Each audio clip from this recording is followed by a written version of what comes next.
Hello, Milky fans. It is Milk still here. We are now continuing with part 2 of our beginner's guide. It has been, I think, 6 or 7 hours since we've started, so decent amount of time has elapsed. A bunch of resources should have accumulated over that time. And let's talk about next steps. I think we can level up enough that it unlocks other things in this game. So, since we've last spoken, I have played a smidge. I've started a guide, talked to some people, tried to con them into my channel. Let me switch off the sound. There we go. So, what's happened since we last spoke? So, since we last spoke, leveled up to level 23, but if I take this, see, we go all the way up to 32. And that's why I say it's so valuable to level up quickly. And the way you do that, like I said, guys, it's basically, you want to get this game, when you're sort of end game player, after about 6 months to a year, you're going to play in 8-hour, 10-hour cycles. But before then, right at the start of the game, your advantage out of the gate, and how to get that quickly, effectively, that's, you got to spend 1-2 days on it, and you got to play the perfect game. You basically got to do what I do, right?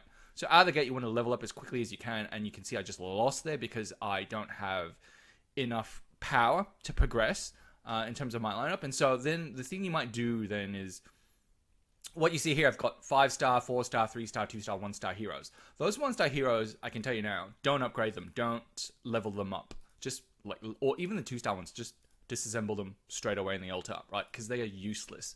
And if you're going to spend any green stuff on it or gold stuff on it, you're just wasting your resources.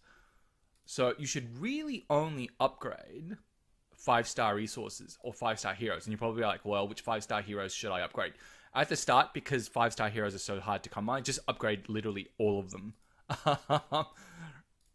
So any 5-star, your first objective in this game should be to upgrade, to get a full lineup of 5 stars, right? And so you see now I'm hindered by not having enough of the purple stuff. So like I said, 3 key things in this game to upgrade your heroes. You need the purple promotion stones. We're going to pull purple goo. You need the green stuff, which helps you level up. And you need the gold, which also helps you level up, right? So it's basically, this game is fundamentally, like I said, about getting these 5-star heroes to E5 or 15 stars, and then leveling up from level 1 to level 330. And in order to do that, you need other 5-star heroes, or a combination of 4-star and 3-star heroes fused together to make 5-star heroes. So that's the first thing. The second thing you need is the purple stuff, the purple goo, the green stuff, and the gold. And you acquire that throughout playing the course of this game. By far and large, the thing that will hold you back in this game, because you're going to get green stuff and gold every day, or every few hours from this, right? Without fail, you're going to get from that. The one constraining resource that will halt your progress in this game is 5-star heroes. And just that 5-star heroes on 2 fronts. One, enough copies of the hero you want to take to 15 stars, because you need 9 copies of a particular hero to get them to 15 stars, and you can't take every hero to 15 stars. That's the other thing to point out. Not every hero you can upgrade all the way to E5, and there are only a certain number of heroes you want to upgrade to E5. So if you're wondering what good heroes are and bad heroes are, look up a guy called Zeals on Reddit, Zeals. And his channel is called Zeal's Ambition on YouTube. And basically, he's created a tier list of which heroes are good and which heroes are bad. Now, before I knew about Reddit, which is the authority on idle heroes, I was just investing in heroes that were like completely useless, that were going nowhere. For example, I invested in Iceblink, who I thought was a legendary hero. So if you Google, is Iceblink a good hero, you're going to get stuff from like 2 years ago when he was a good hero. Now this guy's a junk hero. So don't get me wrong, Iceblink is very good if you're just starting out and playing this game first time ever, right? And, you know, if you're 3 months in, 4 months in, he's still a very good hero. But as time progresses, right, you don't want to be that guy 2 years on who's still got an Iceblink and you've got him to 15 stars, right? Because no one's using him. He's a crap hero. You cannot use him apart from for anything except for food. Then in Abyss, the other hero I invested in was Borog. You know, he seems big, he seems kind of mean, took a lot of damage. I sort of invested a lot in him. It was a mistake, right? He was not one of the good heroes. Conversely, I also did stupid things like, for example, Valkyrie. at the time.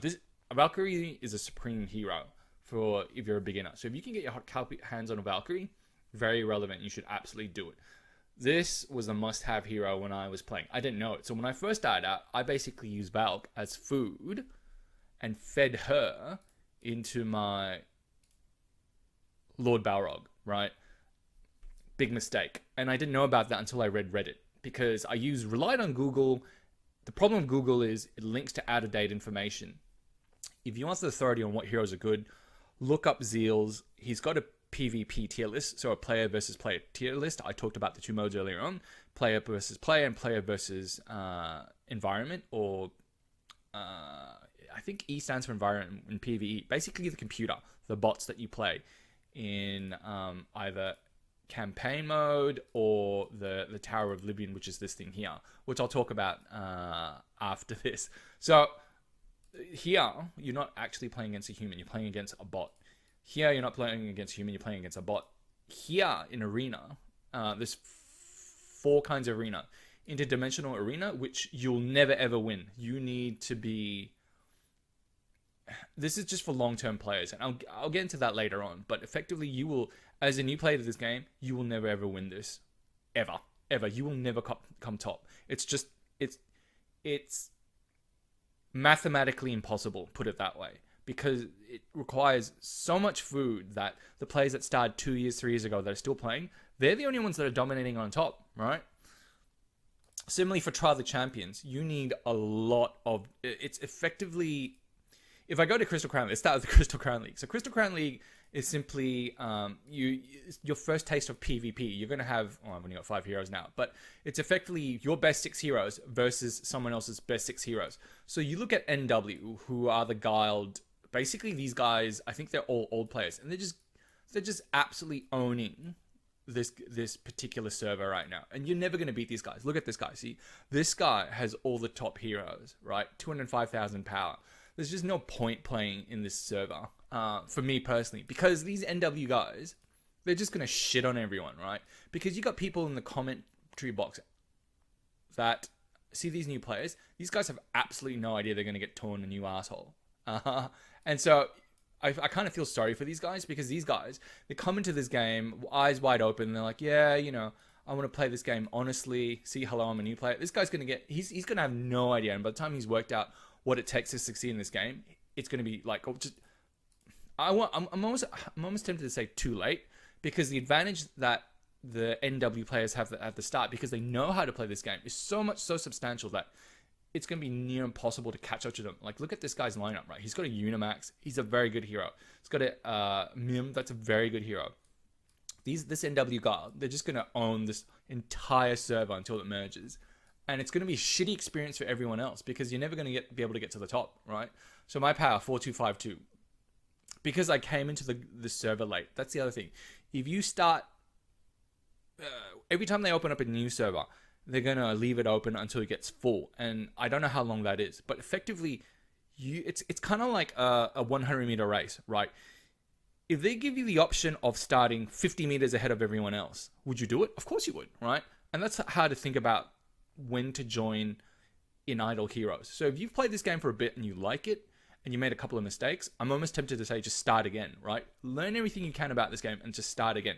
Because if you're 50 meters off in a 100 meters race, right? Someone's 50 meters ahead of you right out of the gates.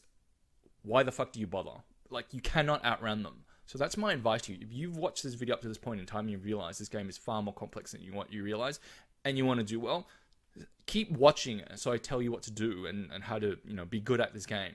But then I would just almost just not take this first account seriously, the one that you're playing now. Once you've learned enough about this game, drop the account. Don't spend any money yet. And then start again. Like, literally start again. Because the way I see it now, these NW people, they're going to shit on everyone. And I've got one of them in my guard right now. So if I talk about Flame Shrine, where am I? Actually, that was the other thing I did. I'll talk about guards after as well. So I had one of the NW members in my guild a while ago, and he's basically quit from what I can tell. If I look at this, So Kebab. So Kebab's gone over to end up. No, he's gone over to another guy.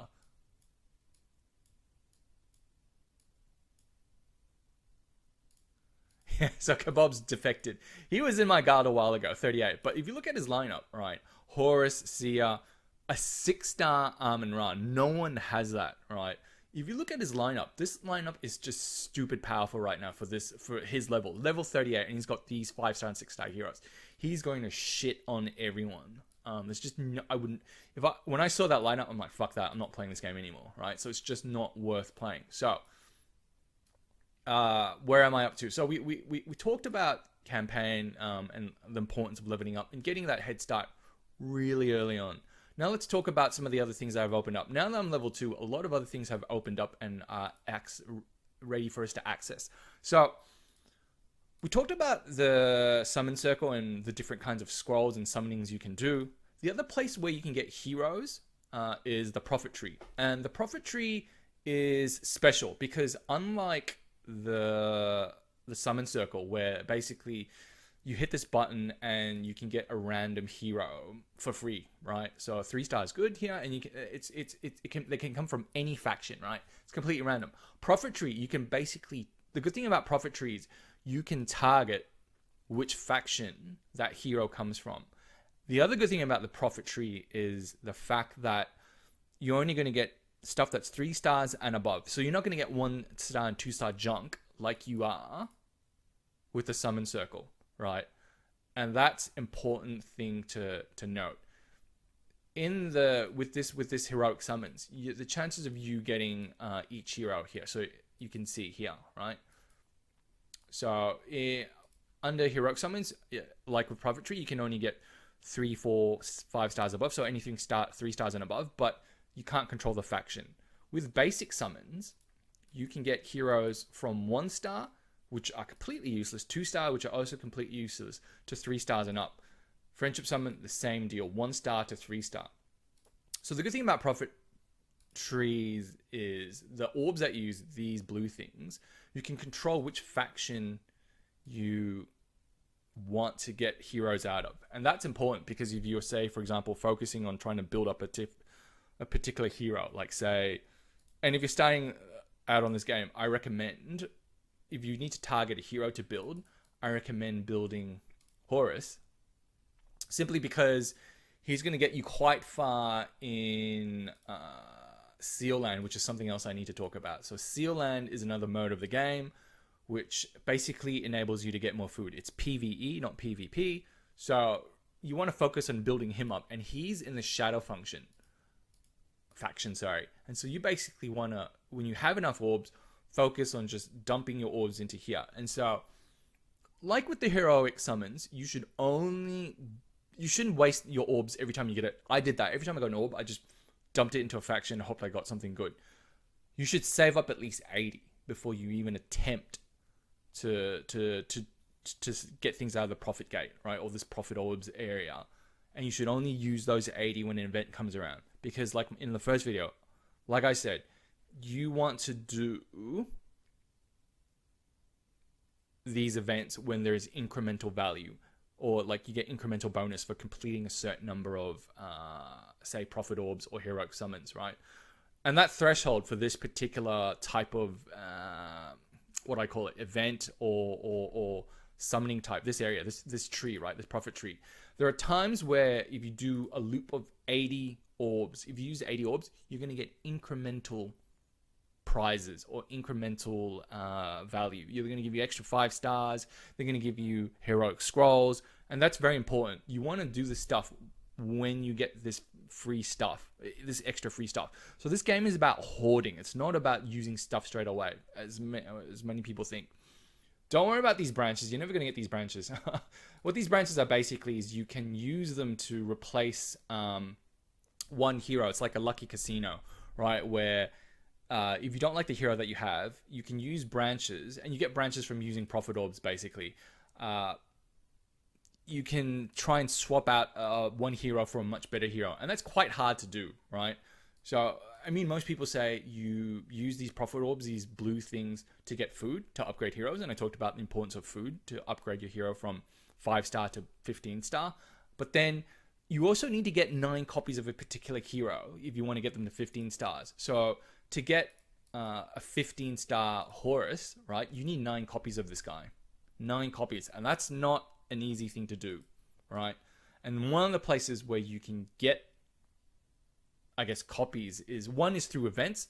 So for example, if I go to cool events and I look, for example, at this week's event, for example, right? So this week's event is what we call a campaign event. And so basically, every 10 hours, you go in here and you collect your goodies, and in the loot button, you're going to get to be able to collect these special event items, right? Typically, during campaign week, when there's a campaign event on, in which is, this week's called Alchemist Workshop, you're going to get about 2,400, if you collect it every 8 to 10 hours, the goodies, right? You go in a campaign and you collect the loot. That's the loot is how you get the campaign, the potions, the campaign currency for this week, which is what you need to swap out at the end of the period for these prizes, right? So at the end of that period, you're going to get about 2,300, 2,400 potions. And that is important. You're never going to get more. You can get less, but you're never going to get more. And the reason for that is because they want you to spend money to buy these value packages, which gives you additional potions to get the much better prizes, right? So to get much better 5-star heroes, or to get pay-to-win artifacts. So these artifacts are very, very hard to get. They're like, basically you have to pay for them, or you have to save up and you have to get them through some other means, right? So that's the only thing to note. So if you're new to this game, what I would say is you should save up and buy these 5-star heroes if they're good enough. Zia's not really that good, so I would save all that and basically buy profit orbs or these scrolls. And like I said, save up 80 of these or save up 2,000 of these, right? Before you even think about spending it. So that's the profit tree that we've talked about. Altar we've already talked about. Creation circles we've already talked about. Celestial Island is this weird fucked up PvE mode where basically every few hours what you basically need to do is, if it ever loads, you basically want to collect all the goodies that you get from these little islands, and then you want to attack all the creatures on these islands or this main island to get the rewards. And so at the start, you're not going to be able to beat this hero by yourself because he's going to be too powerful. So what you do is, if you have powerful friends, right, you want to hit the assist button and you want to find someone with a powerful lineup like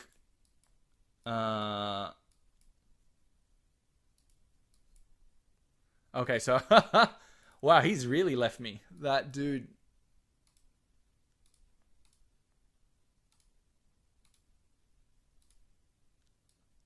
Okay, so before we go back to the Celestial Island, let's talk about friends. It's important to have friends in this game. Why is it important to have friends in this game? Because they have the ability to send you hearts, right? And so why are hearts useful? Because in the summon circle, you use hearts to do friendship summons, right? And that's where you can get more food. So you basically want friends that give you hearts every single day. See, this guy, he didn't give me any hearts.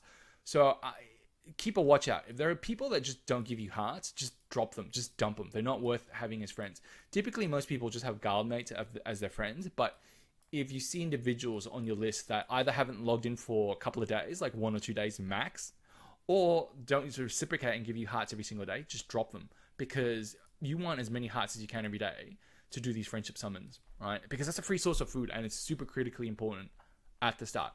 Back to Celestial Island. Basically, this is a PvE mode, so these are bots that you're fighting, and in return for smashing these bots, you're going to get like gold and other things in return. This island boss is very hard to beat, and so typically what you want at the start is to use this assist button where you find a much more powerful friend that has a supreme lineup. So this guy's got a pretty good lineup, and you basically want to use him to fight this boss. So this is the speed up button, which doesn't work. See how this boss kills everyone? So you want to find a person that has a more powerful lineup than you to beat this boss. And so this boss, he's going to be impossible to beat. But basically, what happens is at the end of every few hours, you're going to get a couple of flowers, which are these things. And it's the currency that you need to basically smash or battle these creatures on these little islands. So if I go here, again, we can't smash. So these heroes are just way too powerful right now. So you can't beat these guys. But when you have a powerful enough lineup, you're not going to need as many flowers to smash these islands. And for the endgame players like me, basically, I only need one flower to smash one island because my lineup is that powerful. But at the start, you don't have powerful lineups. The other thing you should do every now and then when you log on is to make sure that you're collecting the gold from the Hand of Midas. So this is free every 8 hours. Just collect it every 8 hours, right? So this is what game, like I said, works in 8-hour cycles. So that's Celestial Island. Then we go to Wishing Fountain. Wishing Fountain's kind of like a casino. You basically use these wishing coins to spin this wheel, and you have a chance to get items on this wheel, which is nice. And guys, like with the Prophet Tree and the Summon Circle, you don't want to waste your wishing coins until the wishing coin event comes around, right?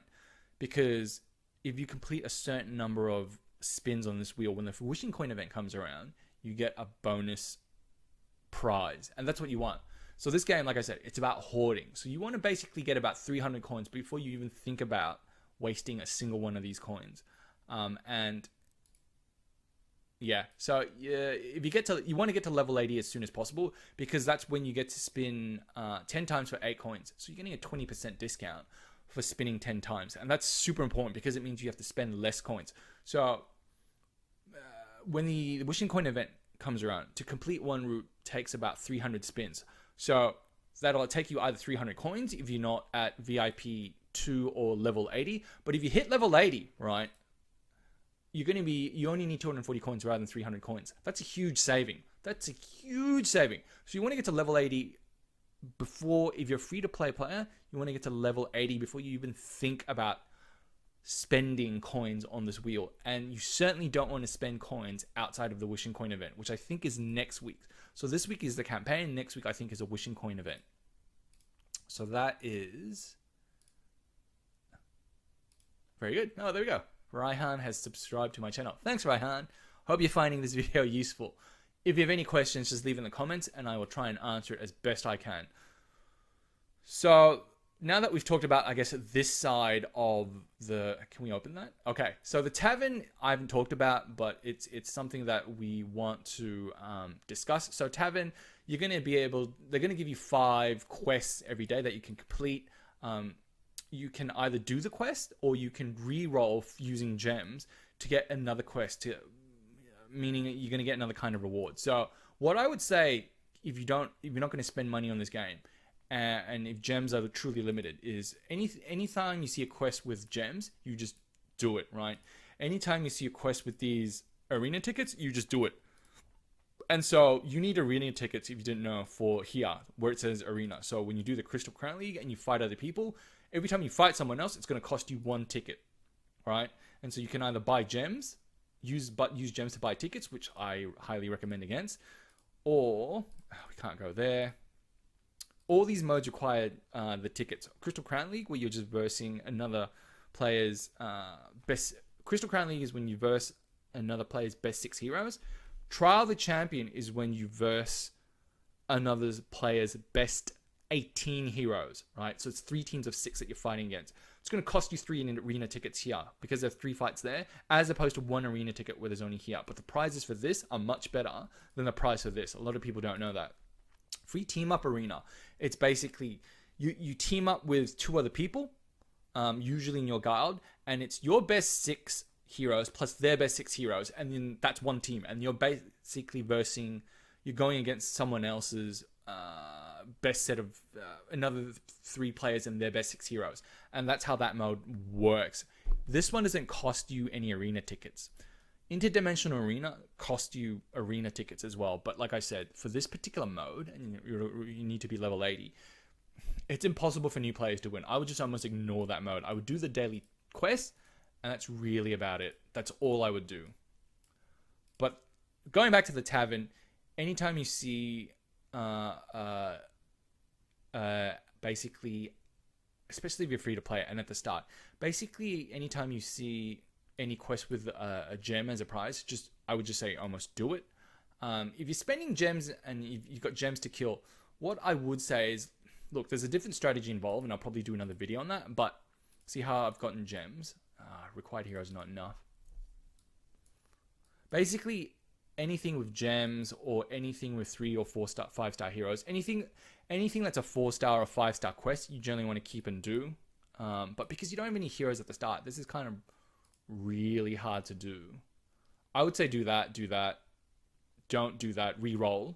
But I would do that and do that. What's our hero situation? This is very dire. So if I do these heroes now, do I have a chance? Probably not. And you'll see I just upgraded Field to level 40. The reality is I don't think he's strong enough to defeat this lineup, but we'll see. Could be wrong. And so at the start, you actually don't know what's a good hero and what's bad hero. So you're upgrading everything. Like I said, only upgrade 5-star heroes. Don't bother upgrading 3-star heroes. You cannot make a 3-star hero 5-star. You cannot make a 4-star hero 5-star, just so you know. But you can make a 5-star, certain 5-star heroes into 6 stars, right? And I can do an hour-long video on it if you really want me to, but just be aware that when you go into the creation circle, see this pink one? These are 6-star heroes, right? Not all these heroes can be made into level 15. For example, I'm pretty certain this guy, for example, this Deathstorm, he tops out at basically level 9. And so how do you know? How can you tell what you can make into a level 15 hero? The trick is to basically go into, the hero screen. Then you go into this book. And here, anything that has its own star is basically what I call an end-game hero. Meaning, you can make that hero effectively 15 stars. They can go all the way. Whereas, if you see here, see this guy? This Deathsworn, rather. He's got a pink star. So you can make him 6-star. But notice how there's no orange star version of him. That means that you can't actually take him all the way. The highest you can get this guy is actually 9 stars. So he'll never get an orange star. So don't make the mistake of thinking, ooh, this guy looks good, he looks mean. Or even this guy, right? Bone Carver. He looks mean, he's got daggers. I want to get him to 15 star. You can't, because he has no equivalent, what do you call it? He tops out at 9 stars. So that's just something to be aware of that I didn't know right at the start of the game. You cannot make every 5-star hero. You can't take them all the way. So then if you're asking, and I'm probably answering the question again, what's a good hero to take to 15 stars? Effectively, I'm going to just set a blanket rule. The first 3 heroes, the bottom 3 heroes, or the bottom, let's say, the last 2 heroes on every single page of this book version, I'm going to say you can build, right? The last 2 heroes. Is that a safe bet? Yeah. The last 2 heroes, except here, maybe the last 4 heroes. Rule of thumb, the last 2 heroes on every single page, you can build. Everyone else is junk, right? So the last 2 heroes, because, and here's the logic. Here's what's happened. The way they've shown these heroes is the order in which they were introduced, right? So this Naki, for example, in the Abyss faction, she was the last hero to be introduced into this game. So she's still kind of relevant. Cthulhu was the second last hero to be introduced, new hero to be introduced into this faction. So he's still kind of relevant, right?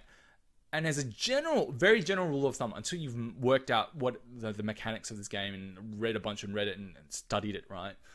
That's the general rule I would give you. Start from the bottom, and if you're trying to work out whether the hero is good or not, just base it on the order in which it appears from the bottom right, right? So the more recent it is, the more bottom right it's going to be. Going all the way to this guy, and then back up here to this guy, Dentalian, right? So if you're trying to work out who's powerful, just go in that order. And generally speaking, you're going to be pretty sound in terms of whether or not that hero is powerful and it's worth building or not. Hard to go wrong with that logic at this point in time. Until you've worked out, until you've watched Zeal's videos on what's a good hero and what's not a good hero. Because there's so many heroes, right? It's super confusing.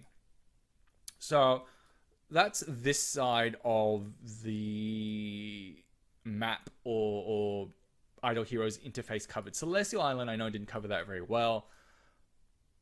Then if we go to the right-hand side, I might talk about the right-hand side later on, but suffice to say, I'll just leave you with this because I recognize this video's getting on. If you haven't already done so, you should auto-equip your top heroes with the artifacts that you've been getting over time. And you're probably wondering whether or not if you can upgrade some of these artifacts. You can, is the answer.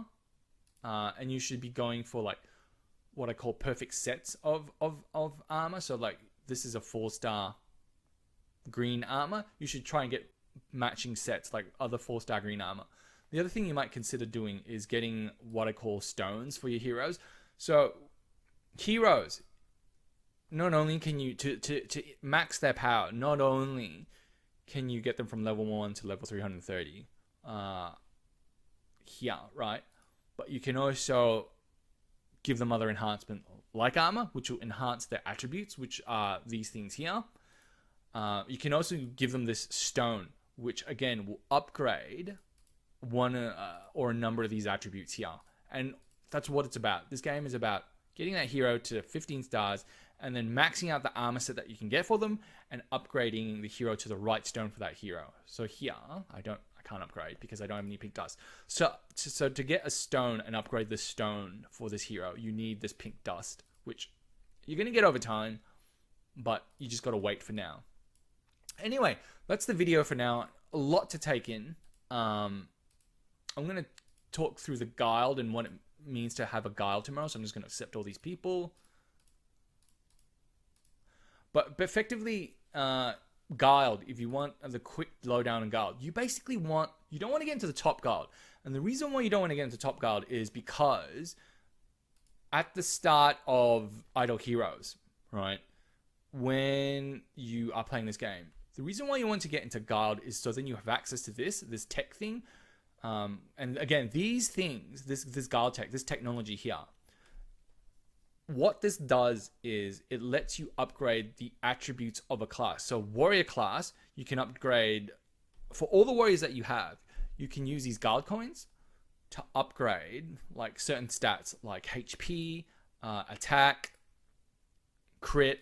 So all the attributes. So if we look at a warrior, for example, do I have any warriors? So Horus is a warrior. All right. So where's Horus?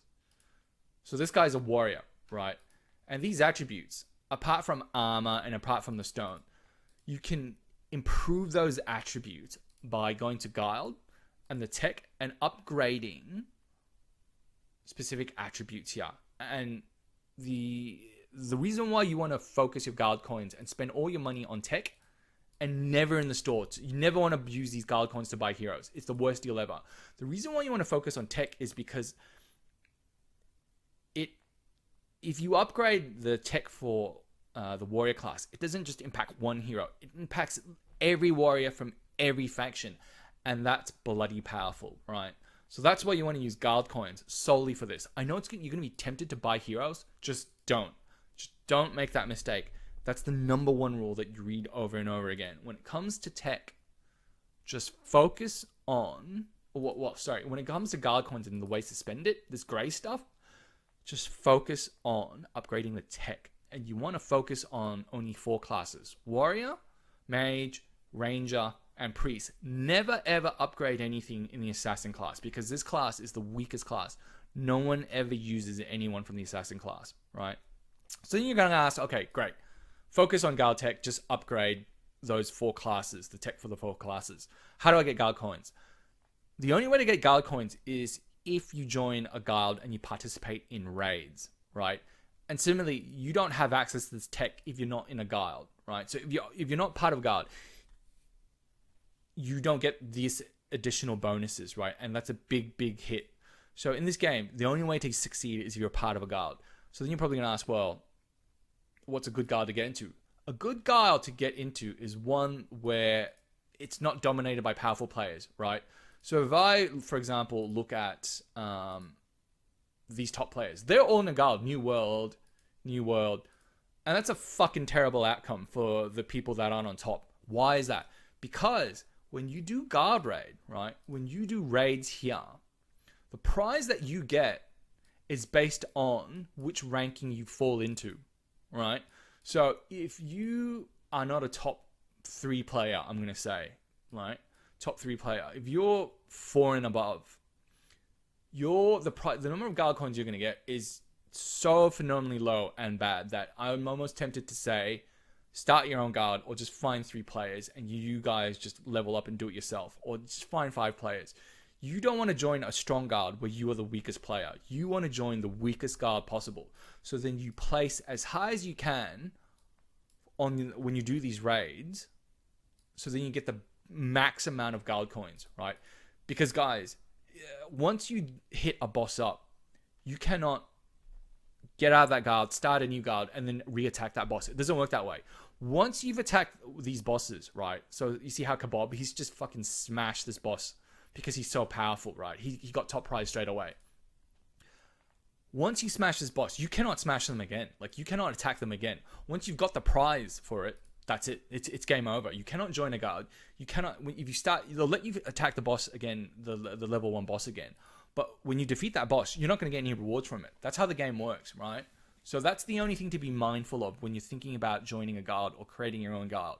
You want to join a weak guard where basically you can finish in the top, I'm going to say 10, to get the maximum number of guard coins so you can upgrade the guard tech as quickly as you can. This is the number 1 key differentiator in this game right at the start that you can control and influence, right? It's which guard you control. And yeah, you might lose Guard War, where basically it's every week. It's basically your guard, you're fighting another guard, and the best guard gets more guard coins in the form of reward. The rewards you get from being a strong guard and winning Guard War pale in comparison to the rewards that you get from the raid right at the start, right? Only until you get to about level, I'm going to say 45-ish, then the equation may start tipping in favor of joining a stronger guard and just getting those weekly Guard War rewards. But right out of the gate, right at the start, what I would say is join a weak guard, start your own guard, finish in the top 3, get those valuable guard coins. Yeah. Don't worry about Guard War. Guard War is like, it's until you get a full lineup of like E5, 5-star heroes, until you've progressed 3 to 6 months in, guards will merge and people will drop out. It won't matter. Guard War is secondary right now. Mill, you need level 8. But that is what I would say, right? And the other thing, if you are a guard leader, you basically want to impose a rule such that everyone must have attacked this boss, so then everyone can participate in getting a prize. So what I mean by that is this. For example, here, this first boss, Kebab just creamed this boss. His lineup just one-shot this boss. And because he didn't wait for anyone else to hit, only the first 2 players that bothered hitting this boss managed to get a prize. Whereas I told him to wait. I said, you should wait for other people to attack this boss so then they can participate and get rewards as well, right? But because his lineup was so powerful, he killed that boss in 1 hit. Whereas, you can see we couldn't kill that boss in 1 hit, but because we hit him once, at least we could get some of that prize. If you're a guard leader, make sure that your most powerful player doesn't attack the guard boss until everyone doesn't attack the raid boss, until everyone has had a chance to attack. Every weak player has had a chance to attack that boss. So then they can share in the rewards, even if it's a low reward, right? Because why be a dick for, right? Why do that when, everyone has a chance, even if they might not get the top guard coin prize, like they might finish 11 to 15. The point is they've participated. It's better than getting 0. So you need to exercise some discipline as a guard leader. And if you have the most powerful lineup, don't be a dick. You need to exercise some control in when you attack the raid boss, right? Because if you have the most powerful lineup, great. You're going to help us out in Guard War. But be a team player, right? So that's it for part 2 of this video. In tomorrow's video, I'm going to go through the other parts of this game. As you can see, there's a lot to explain, and I probably haven't explained it in the best manner because I'm more of an experienced player, and I'm probably going over stuff that I take for granted. There are things in here that you'll have questions on. So if you're a new player, leave those questions in the comments below, and I'll go over it. But yeah, like I said, it's it's hard for me to replay this game again because I've learnt so much and I'm trying to give it all to you in less than 30 minutes, because after 30 minutes most of you just tune out and you're like, oh, what the fuck is he talking about? This is probably better as a Q&A mode type of thing. But yeah, look, these are just the things that I would focus on if I had my time again, and if I wanted to start this again. But yeah, that's it for part 2 of this video. Thanks for watching.